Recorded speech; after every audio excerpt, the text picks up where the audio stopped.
Good morning, everybody. Hey, welcome to Thursday, June 10th. I hope that things are going well for you this week as we head into the end. Just a heads up, this will be my last day for the week. I've got meetings down in Fort Myers with some clients tomorrow, so I will be out of pocket in the morning. But hopefully you'll have a great weekend as we got jobs today. We'll get to talk about that and some other things coming up here in just a few minutes. But remember that in all the things that we do, when it comes to our investments, there's only one thing that any of us can really control within our portfolio, and that's how much risk you have. And if you're not sure, you don't know what your risk number is, please give us a call and let's walk you through our financial x-ray to determine what your risk number is, how it affects your portfolio, and what changes you may need to make so that the risk lines up with what you can handle in a down market. With that, give us a call at 863-382-0037. And next, it's Good Morning, Dave. Light FM, say there to Queen Bee. It's Morning Dave. We're at 8:41 now. Let's check in on finances and see what's happening on Wall Street today. It's far more interesting than a soap opera normally, so we do it every morning about this time. Phillip Statler from Statler Financial Services in downtown Sebring is on the phone, and I was, saying it's more interesting than a soap opera and sometimes less predictable too, isn't it, Phillip? Well, that seems to be the case now. I mean, we get numbers that look like they're not good. I mean, I wouldn't think they were good, but yet the markets are reacting and heading upward this morning on the futures. Yeah, it's kind of strange. Let's set the table and tell them what's going on. First of all, yesterday was a modest off day on Wall Street. Dow was off 152 points. That was the most measurable change of the bunch. But the S&P and the NASDAQ were both off, but by, like 0.1% type numbers. So it really was kind of a hold steady day on the broader market numbers. Brings us up to the morning, and it's Thursday, so we're getting first-time unemployment claims at the outset. The unemployment picture looks pretty good. 376,000 first-time jobless claims, which is getting back into the neighborhood of normal function in the economy. You normally expect 250, 300,000 odd in a week, and that's what we got. Continuing claims dropped to a number that was better than the market expected, down to 3.5 million. The unemployment picture was relatively good, but then they dumped the CPI numbers on us. And our year-over-year CPI consumer inflation, 5%. We haven't seen numbers like that. And what do we figure, Phillip? 13 years? 13 years, yes. Back 2008 is the last time we saw that kind of year-over-year inflation. It kind of I'm sorry, I'm closing the door. That kind of makes you sit up and take notice, because you and I have been talking about inflation being a risk for some time. They do the core inflation, where they factor out those little elective things like gasoline and whatnot, and the month-over-month number was even bigger on the core numbers. Lordy, that can't be good news. And normally when it's bad news on the economy, it's a stimulus to the Federal Reserve to not raise interest rates, not tighten the money supply. But when you got inflation, you tighten the money supply too. That's the conventional wisdom there. There really isn't a lot of good news in that number, but the market's responding positively. Yeah, they really are. And I mean, the month over month it went up 0.7%. After April going up 0.9%. So both of those numbers in the last 2 months have been pretty significant as we continue to get this economy going again. And you got to wonder how much of that's driven really by supply chain issues and therefore raising the price because of supply and demand. There's no supply to meet the demand. I got to believe that's a big chunk of it. I mean, this is just straight out demand pull inflation and nothing more.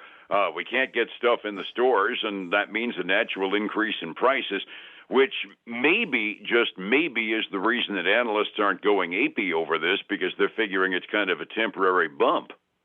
Well, and that's several articles I've read have really pointed that out, that, the inflation may rise higher than normally over this year until those supply chain issues are worked out. We can only cross our fingers on that because something you and I have been kind of berating the Fed over in absentia, the notion that they're looking at inflation as being a smoothed average and a 5% rate this year, averaged together with a 0 last year. Oh, gosh, that's only 2.5%, except for the 5% hurting like heck this year. Exactly. Yeah, that's their rationale behind that whole, change in policy is still rubs me the wrong way.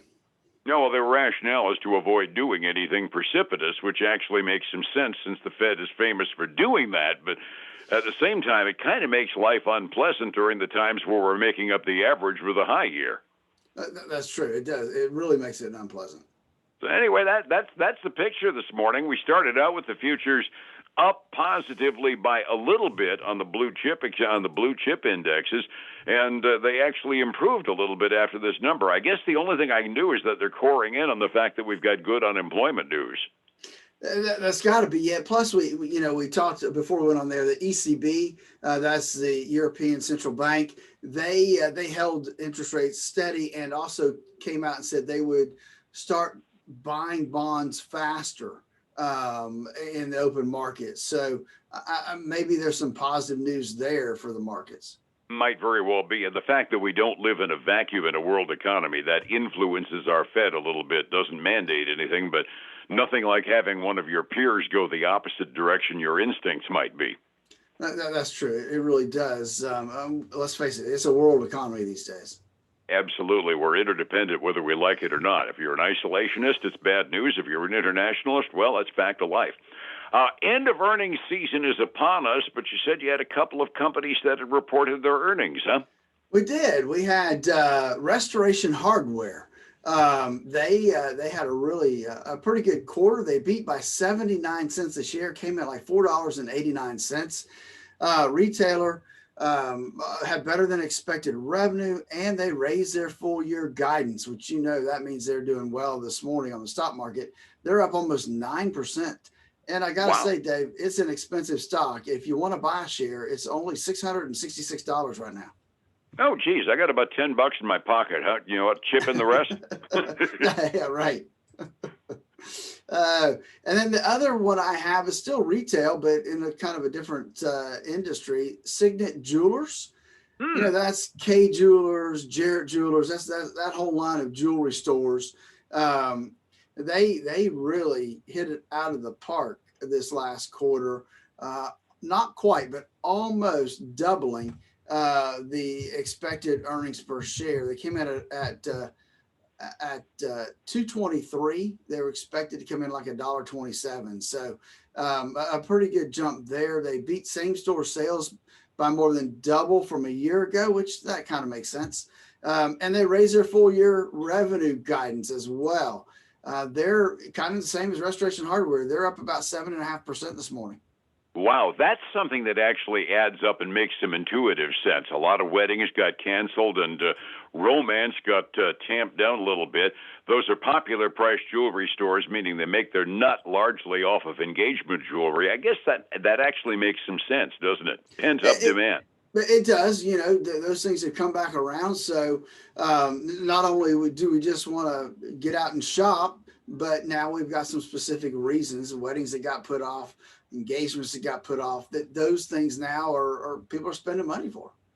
Absolutely. My friends in the hospitality industry are telling me they're booking a running ton of weddings these days, which once again, pent-up demand does make some sense. Well, the other thing, Dave, is people have all that extra stimulus money, so now maybe they can go buy a bigger ring. That's right. $1,400 extra, that buys a little extra rock. Resetting. Me, I'm just fixing my car. I had to put 4 new tires in my car yesterday. There went my stimmy payment if I ever see it.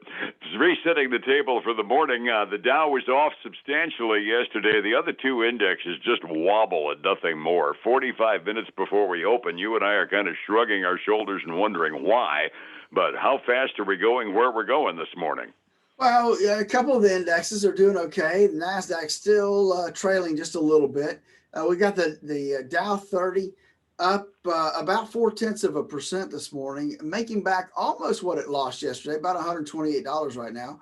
The S&P 500 is up about $7, which is a little less than 0.2%. NASDAQ still down about 0.2% right now. And then we've got.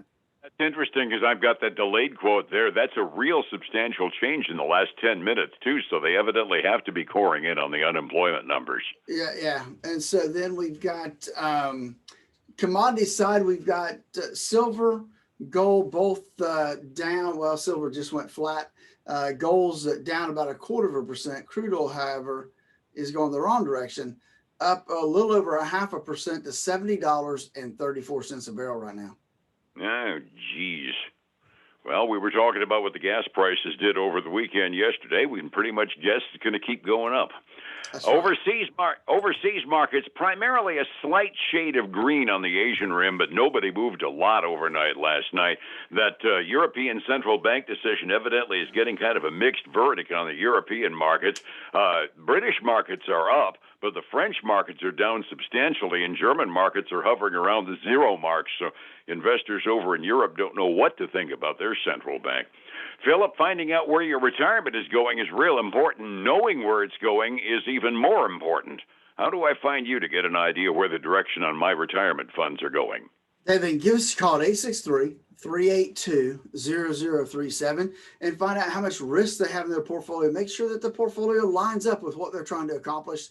Check out our website at statlerfinancial.com. Join us on Facebook. All you have to do is search under Statler Financial Services. You'll see our page there. And then join us this weekend for the Statler Financial Radio Show, 6 a.m. and noon on Saturday, 10 a.m. Sunday morning on Highlands News Talk 730. And back with an update again tomorrow morning. Phillip, I thank you so very much, and I'll catch you the next time, all right? All right, man. You have a great one. Thank you much. It's 105.7 Light FM and Statler Financial Services, Phillip Statler.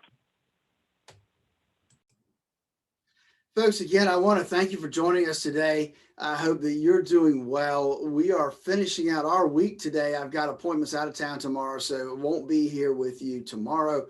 But I do want to remind you about this.